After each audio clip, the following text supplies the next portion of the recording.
What's going on, everyone? When it comes to Kevin Durant, the big question is when and where will he be traded? Ever since he requested a trade from the Brooklyn Nets, the big question is what destination will he land at? Which team will put the package together to finally acquire Kevin Durant? And one of his preferred destinations, and it's being reported that is his number one destination, is the Phoenix Suns, that he wants to play with Devin Booker and Chris Paul. And the problem is, what package can Phoenix put together to obtain Kevin Durant? Because they can't trade Devin Booker as long as Ben Simmons is with the Brooklyn Nets. So that adds a complication. DeAndre Ayton would be a sign and trade. So thus, it would hard cap the Brooklyn Nets. That would be a big issue. That would be a big problem. And it's been reported that Brooklyn is looking at a multi-team deal to acquire the package that they feel would be most beneficial for a trade for Kevin Durant. And so in getting into a 3 or 4 team deal is very complicated in and of itself, but it's not impossible, especially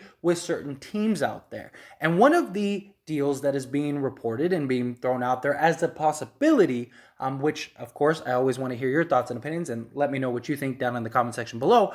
One of the big deals that could work in a 3-team trade requiring, a team that has cap that can take on some things, a team that has assets that would be willing to trade, a team that would take on young players and assets in a rebuild spot, but also allow Phoenix to acquire Kevin Durant, and then the Brooklyn Nets to acquire a bunch of assets that would be worthy of a Kevin Durant trade. And this trade proposal is the Phoenix Suns receive Kevin Durant, the Nets would receive Mikal Bridges, Miles Turner, and multiple first-round picks from Phoenix and Indiana, and then the Pacers would receive DeAndre Ayton. Now, this trade is essentially 2 trades meshed together, right? There have been a lot of reports since the basically offseason began about Miles Turner and DeAndre Ayton being a swap. That essentially that they would do a trade, that the Pacers and the Suns would swap Miles Turner and DeAndre Ayton. The Pacers likely give up, a first-round draft pick, something like that, because DeAndre Ayton is a younger player. He's a guy on a rebuilding team for the Pacers. And Miles Turner, he's a guy that, yes, many people could argue that Miles Turner is arguably better, right? I mean, he's a veteran in the league, shot blocker, hit the outside shot, all of those things, but he's an expiring contract and he's likely going to leave the Pacers regardless. So any trade is likely going to require more than just Miles Turner. It's probably going to take a draft pick, something along those lines. So in this case, in this scenario, you'd still have that Miles Turner and DeAndre Ayton swap, but Turner would go to the Nets, who there was a report that the Brooklyn Nets really want Miles Turner. And there was even a report about a potential 3-team trade with the Lakers, where the Lakers would get Buddy Hield, the Nets would get Miles Turner, and then the Indiana Pacers would get a bunch of, compensation, things like that, and whatever the 2 other sides would agree to send to the rebuilding Indiana Pacers. And this trade makes a lot more sense for all parties involved, right? Because the Lakers don't have very many assets to go and acquire a guy like Buddy Hield. And maybe the Pacers still trade Buddy Hield, and maybe it's just an independent trade, or the Lakers tack on as a 4th team, maybe sending another first-round pick. So maybe they get Buddy Hield and they get, Kyrie Irving, something like that. But maybe we'll explore that in another video. But sticking with this trade, again, it's the DeAndre Ayton, Miles Turner trade with the Brooklyn Nets thrown in. Because the Brooklyn Nets are, if the Phoenix Suns want a Kevin Durant to pair with Devin Booker and Chris Paul, they have to give up Bridges. There's no other option. There's no other choice. So you give up Bridges, and you give up Ayton, who you're going to lose regardless, and then instead of taking Miles Turner, you're sending him to the Nets, and then you're receiving Kevin Durant. Phoenix would, send 3 or 4 draft picks. The Pacers would probably send a draft pick, something along those lines. Maybe you could talk them into a second round, especially if you can throw something else small in, something along those lines. I'm sure that there will likely be other pieces to this potential trade if it were to go down like this outside of this, but essentially this would be the core. The Phoenix Suns get Kevin Durant, Nets receive Mikal Bridges, who's a nice young asset. You're going to lose Bridges, you're going to lose Ayton in any Kevin Durant trade, which, I understand a lot of Suns fans, they love Bridges. They think Bridges is the second coming of Jordan, because I've talked about them trading Bridges in the past, and I just get bombarded with comments of like, you don't trade Bridges for Kevin Durant. That would be the worst move in NBA history. No, you're getting a top 3 guy on a team that is in win now mode. They don't have 5 years to hopefully Mikal Bridges turns into an all-star. Mikal Bridges is your third option. He's a guy that, yeah, is solid. He's defensively great. He's young. He has talent. He could definitely turn into an all-star or a great player, but he's likely never going to reach the heights that Kevin Durant is. I mean, Kevin Durant is literally a once-in-a-generational player. You trade Mikal Bridges 10 out of 10 times for Kevin Durant. Ayton, he's gone regardless, so there's no loss there. And then you're just giving up the draft picks to go get Kevin Durant. A team of Kevin Durant, Chris Paul, and Devin Booker is arguably the best team in the league. You still have Jay Crowder. You got to go get, a center, but there's still a bunch of centers out there in free agency. You can make it work. I mean, Kevin Durant, Devin Booker, and Chris Paul are enough to win you a championship. You're arguably the best team, if not the best team in the league. And, I mean, who's stopping those three if they're all healthy? I mean, it's ridiculous. But Mikal Bridges, he's a young asset. He's a young wing, which is super valuable in today's NBA.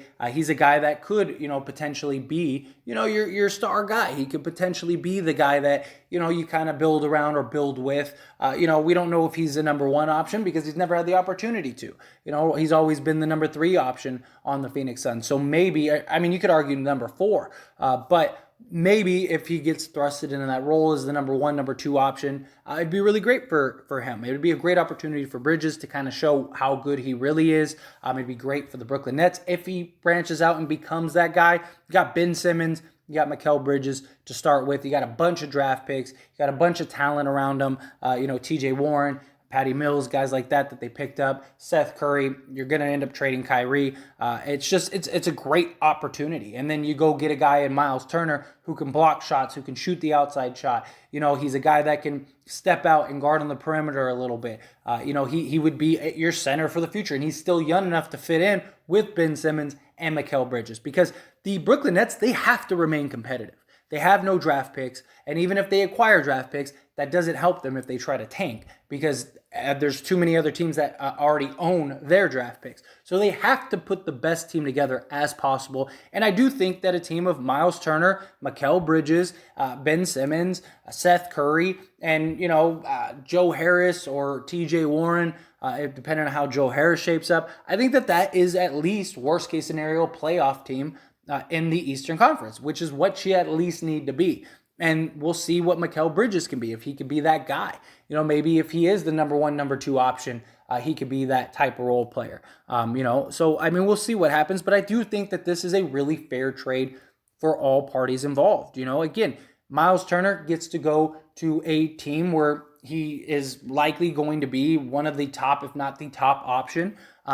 He gets to kind of get a fresh start on a team that has some young talent, has some real skill sets. It's not a rebuilding team like the Indiana Pacers.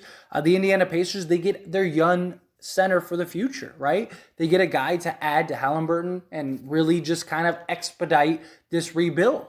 They get a guy that they want, or based on reports they want. They were going to swap Miles Turner anyway.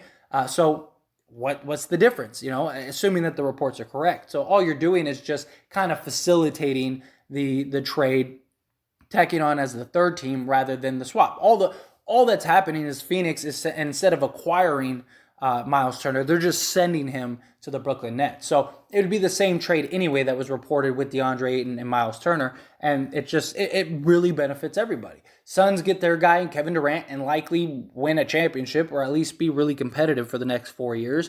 The Pacers, they get their young center that they want and that they need for their rebuild. And then the Brooklyn Nets get a bunch of really good young assets that'll keep them competitive.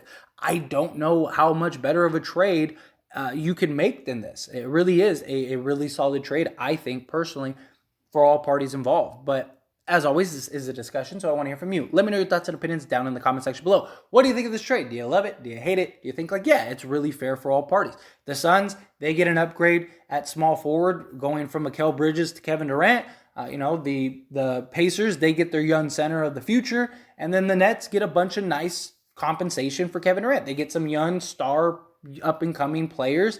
They get, that all-star center. They get those draft picks and all of that stuff. I mean, it's about as good of a trade as you can get. Do you agree with that? Do you disagree with that? Is there another trade out there that you think this wouldn't be bad at all? I wouldn't mind something like this. I'd love to hear your thoughts and opinions because at this point, It's all just really speculation. It's all just entertainment. But it fits in with the reports that have came out about the Brooklyn Nets looking at 3-team deals, 4-team deals, because a lot of the players that they want, they can't acquire. So either they have to ship out Ben Simmons, or they have to take a deal like this where they get a bunch of draft picks, they get a center, they get a wing player. Like I said, there's probably somebody else thrown in. I mean, Phoenix, they have to maybe throw in Cam Johnson just to get the deal done, something along those lines. Whatever happens, I think it's a matter of when, not if. I think Kevin Durant, sooner or later, is going to be traded. I don't think he starts this season in a Brooklyn Nets uniform. And, I think that this package is good enough from Phoenix to acquire Kevin Durant. But again, love to hear your thoughts and opinions down in the comment section below. One last little shameless plug is I did start As It Stands Lakers.